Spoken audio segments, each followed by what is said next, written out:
Hello guys!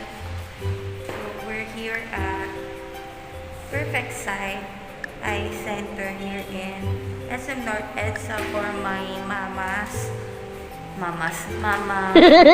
eye operation.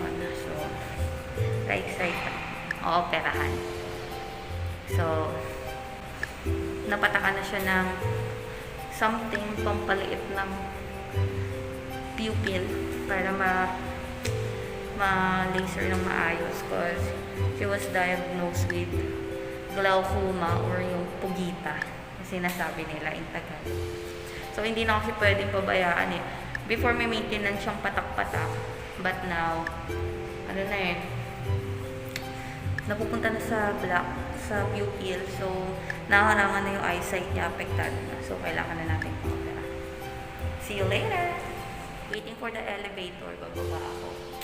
Bili ako ng tubig.